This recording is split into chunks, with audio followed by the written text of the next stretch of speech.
Join us on a journey where we unravel the latest trends, tackle your burning questions, and explore innovative strategies that are shaping the future of compensation, all with a cup of coffee in hand.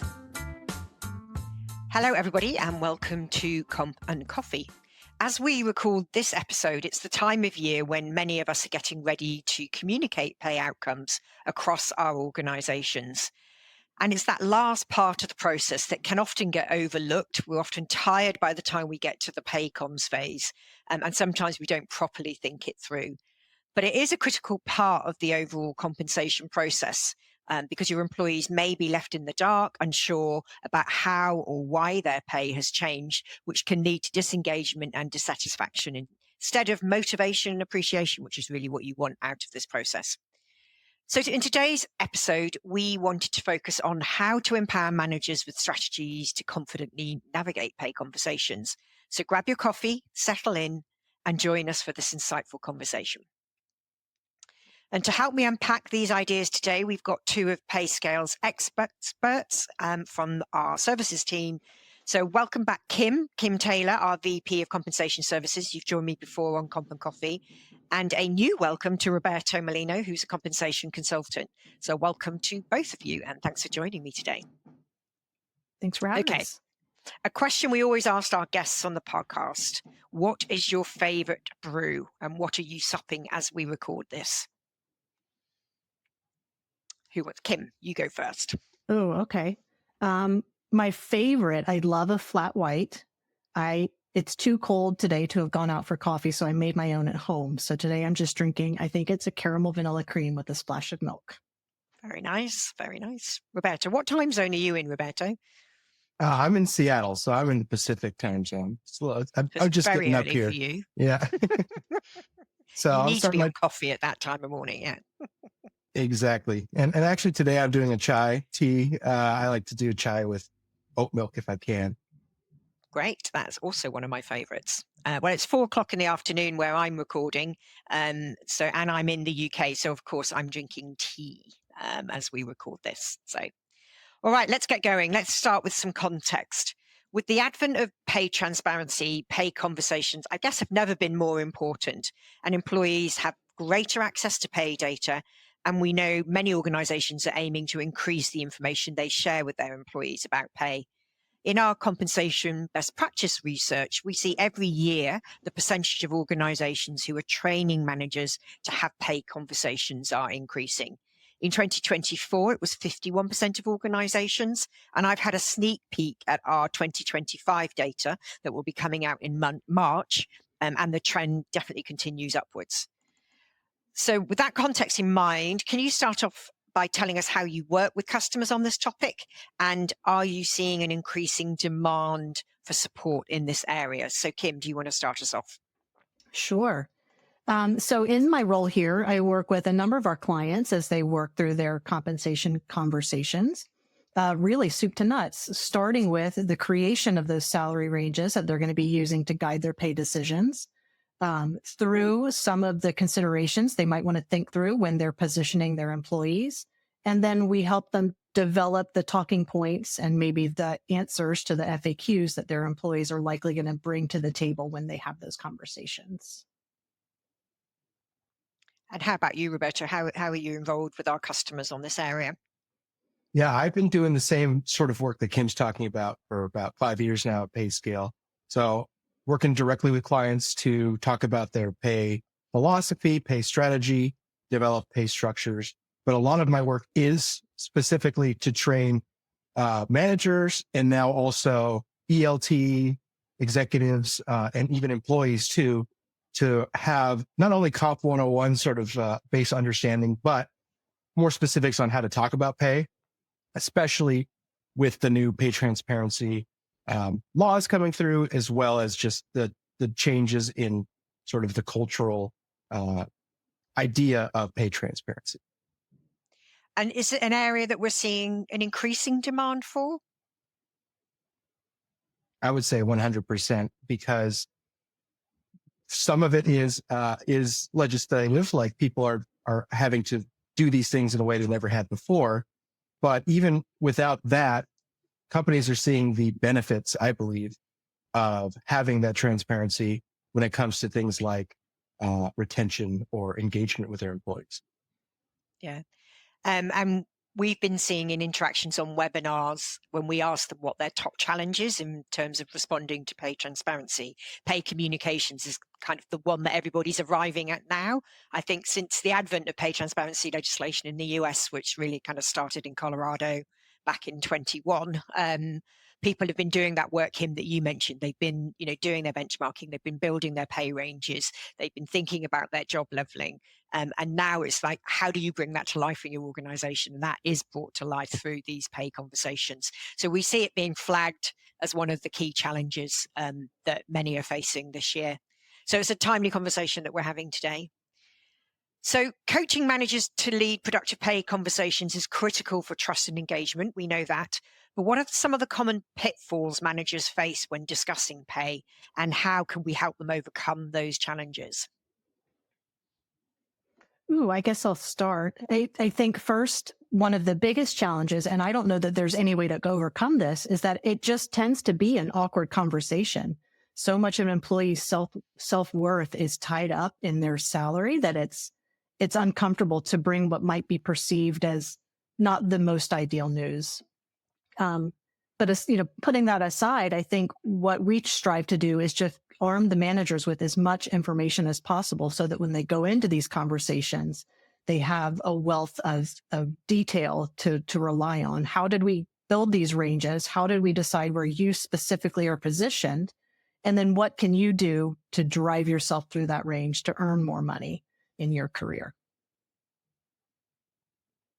Yeah, and I'll add to that too. What we see a lot of in these trainings is, HR is actually trying to help their managers by doing these trainings, because what we see is when managers are not aware of what the why behind or the how behind these ranges and these decisions, they often will sort of cede their authority on how pay decisions were made back to HR and be like, you know what, HR, ask them. They made the decision. I have nothing to do with it. When in reality, they did. They helped with the evaluation of the client or of the employees and of the all the ratings, all the different factors that go into their pay. Yeah, and I love that point, Kim, you made about, how personal pay is to employees, because you say, your pay is really what drives your lifestyle. It can drive, how you choose to educate your children, what you choose to do in your life. And so they can be very awkward conversations because pay is very personal. So I guess equipping managers, which is what we're seeing increasingly now, is kind of with the what and the why behind pay. So it's much more about the theory and, as you say, where the employee fits in that, can take away potentially some of that awkwardness. I did a webinar this week with 3 of our customers, and we also talked about this, like what are some of the pitfalls. One of them said, well, often not saying anything, because quite often managers will avoid pay conversations totally. Failing to be prepared and really not prepared for the difficult conversation. So you can do a great job training managers on all the information they need to know. But if you haven't potentially done some role playing, for example, with them around difficult conversations, or maybe the questions and objections that may come up, then you haven't probably really equipped them for what the reality is going to be when they actually start having those conversations with employees. So what's the one thing, Roberto, that comes to mind when you think about the key to a great compensation conversation? I think one of the most important parts is to be prepared. So as a manager, come armed not only with some knowledge behind the what and the why, behind the structure, the way that we do pay increases, but also about the specific employee that we're talking to. So what has it looked like previously when we've done increases for this employee? To put things in context in that conversation, like last year you got 3% increase, to sort of like frame their increase this year, or even organizational details. Like this year we've got a 3% budget to spread across our increases, and that can help really paint a picture of how we ended up with the decision that we ended up with. Great. And Kim, anything you'd add to that? Yeah, I guess I would suggest, you're not going to have compensation conversations all throughout the year usually, because typically those decisions are made at a point in time, but it's hard to separate performance from compensation. And the performance piece of this should not happen just once at a point in time. And so I guess if you are headed into a compensation conversation where you are sharing less than ideal news, someone is not getting as big of a raise as they would have liked, or is not getting a promotion that they were expecting, that should not come as a surprise. That should not be the first time they're hearing that something that they are doing in their day-to-day job is not going to result in the compensation related result that they're looking for. So make sure that you're having a, open dialogue with your employees all throughout the compensation cycle, not just at the time of the increase. Yeah, great. And that's a segue really into the next area I wanted to explore, because we know performance reviews often go hand in hand with those compensation discussions. They tend to happen at the same time of year. So what do we need to think about in terms of aligning these two different conversations, and do that without creating that discomfort for employees? I like to separate them and have them be two distinct conversations. One where you just talk about performance and go into that conversation with the knowledge that it will not touch on compensation. We are just going to talk about how you met or didn't meet your goals in the last year. And we'll meet and talk about compensation next week or the week after. Because I think if you know that compensation cut is coming, that's all you're going to think about. What's my raise going to be? What's my new salary going to be? I'm not going to listen to the content or what my manager is telling me. I'm going to be so focused on getting to that number that I'm not going to hear anything that they have to say. So they're related. There's no way to completely disconnect them, but they have to be, I think, two separate employee manager transactions. Yeah, and is that something you cover in training, Roberto, with clients? Yeah, especially if a company is trying to follow a pay for performance philosophy, we want to put that emphasis on performance, because that performance drives your compensation, your increase. So by separating those meetings and those conversations, you can have a real discussion about performance. How did you do last year on your goals? How did you do last year on meeting your various, whatever you were supposed to be doing? Are you achieving your job? Because all of that, of course, informs the increase that you're going to get potentially, among other factors, but the performance is supposed to be one of the bigger factors. Yeah. And I guess back to your point, Kim, is, there's a lot of FUD around the annual performance review. And we know that where that works best is where there's continuous coaching, going throughout the year. So at the same time, you're saying about the compensation conversation, that shouldn't be a surprise. The performance review discussion also shouldn't be a surprise. This should be something that's really just like a summary of everything that you've been through in the year with the employee. So I think, that's something important to remember as well. Absolutely. Yeah. Okay, so let's talk about some of the tools and training. What resources or programs have you found most effective in equipping managers to handle pay conversations confidently?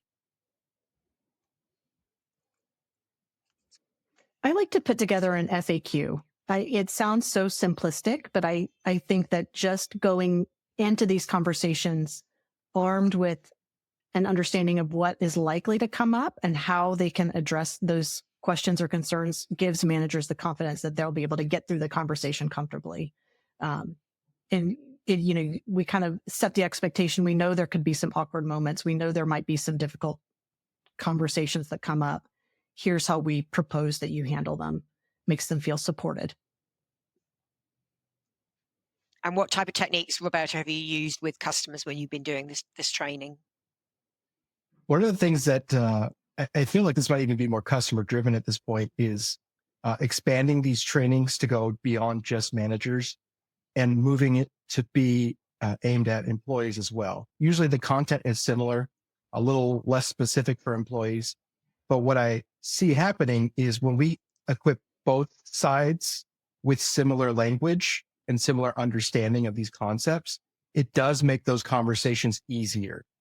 I think before we were more geared towards just arming the managers with this information. and then they were feeling more confident with their conversations with employees. But I'm finding that if we give both sides a little bit more context to have that conversation, the comfortability level goes up.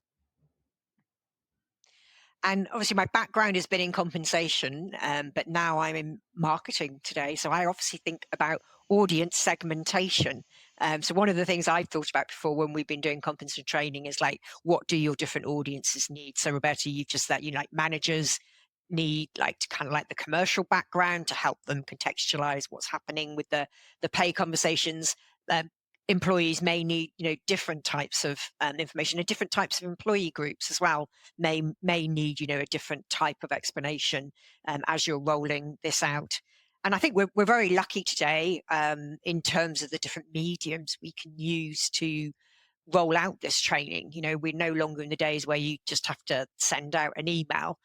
There are lots of different, more engaging platforms that we can use to try and get these messages across to employees, whether you're doing that through your employee intranet, whether you're using like videos, or all types of different like town halls or different communications to be able to kind of bring this training to life in your organization. Have you seen any really interesting training? Like if you've been working with customers, have you seen anything truly unique? Sorry to put you on the spot on that one, but anything unique that you've seen?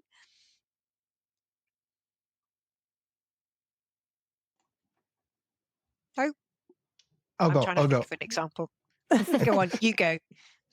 So what we've seen is sort of, especially I think when we move to a more remote environment for a lot of these types of trainings, is in addition to kind of the typical webinar or town hall type of thing where we all get together in one meeting, people are able to chat or raise their hand and participate in that way, Q&A at the end.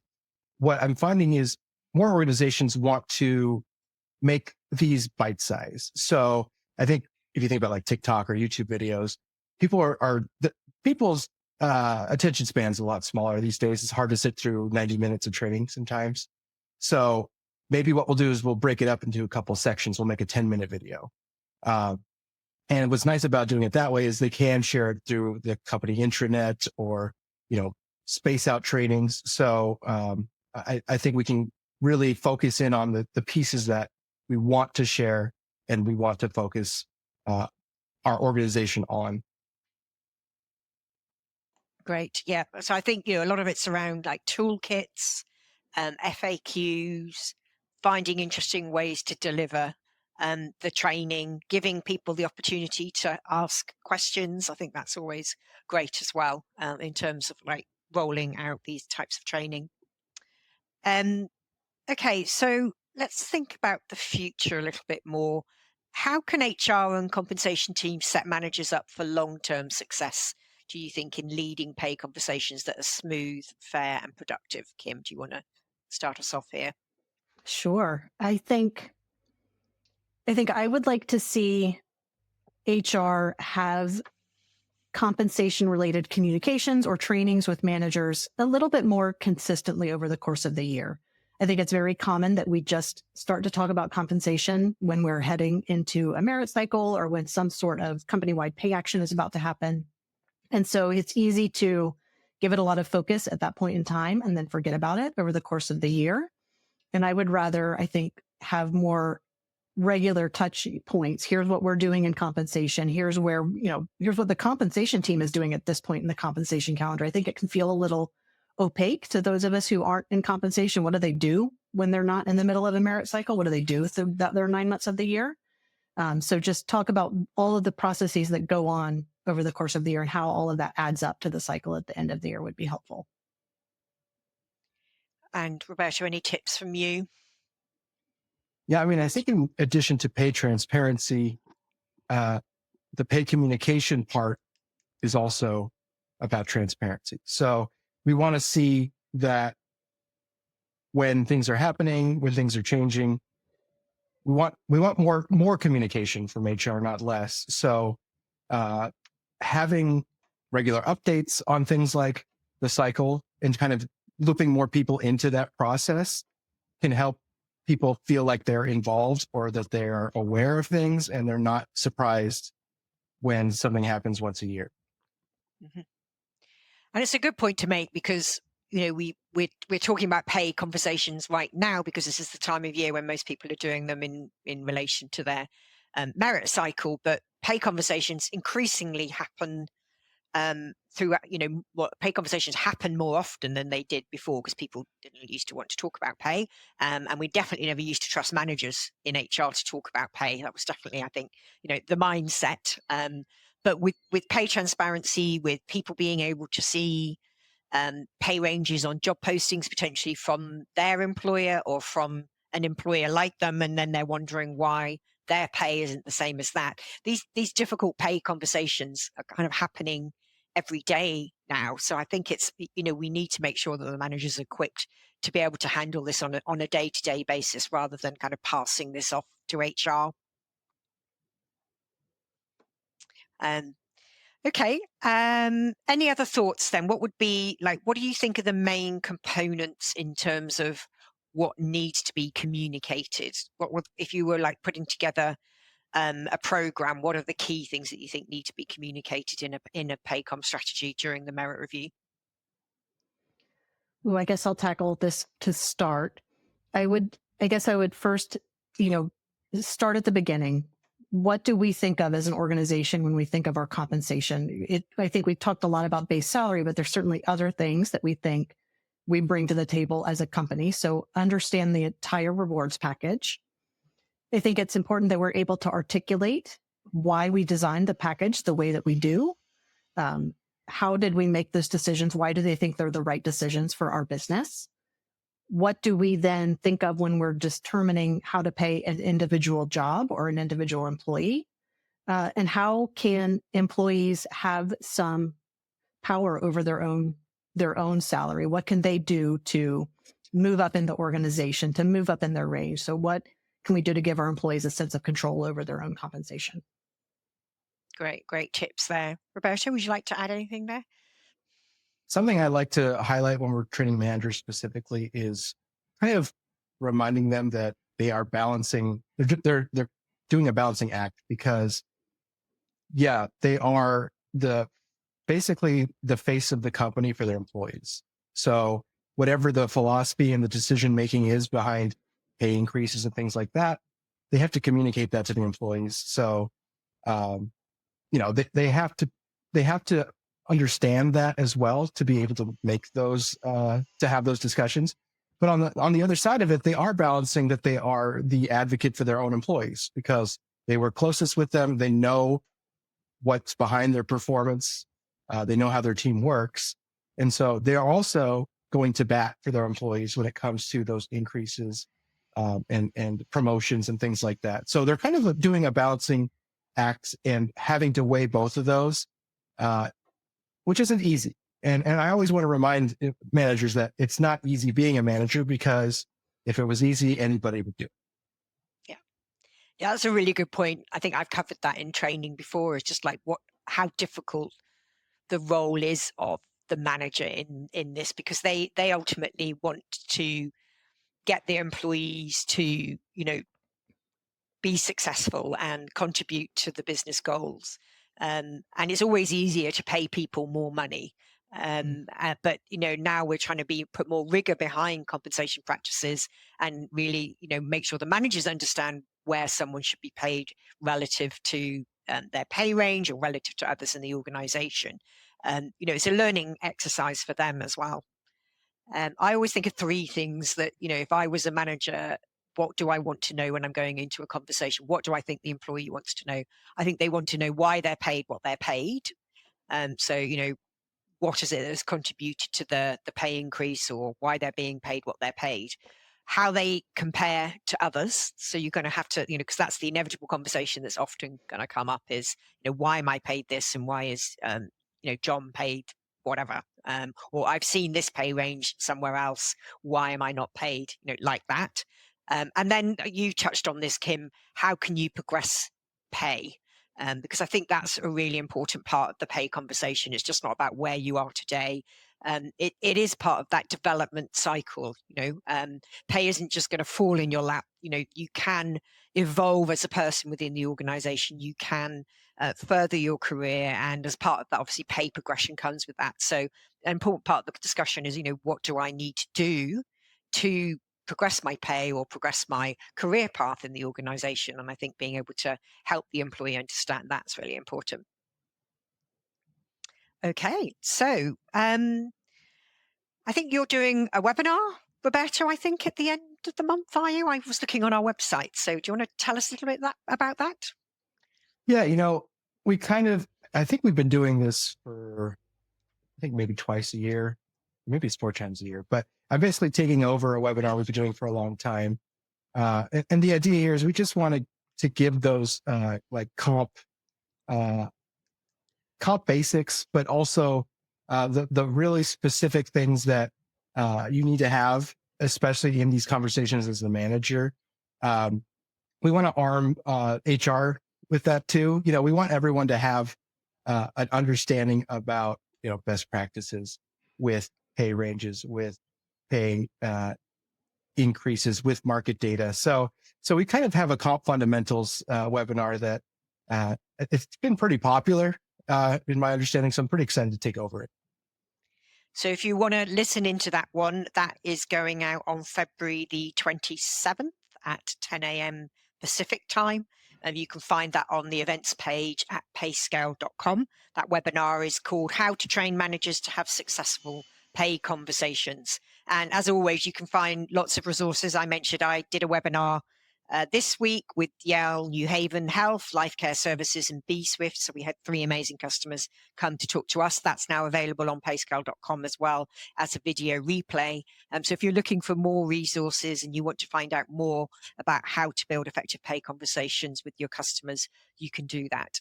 And Kim, if anyone listening in, because we know we have lots of loyal PayScale customers who listen to the podcast, if they want help with pay conversations and pay training, how do they access that? How do they get access to your team?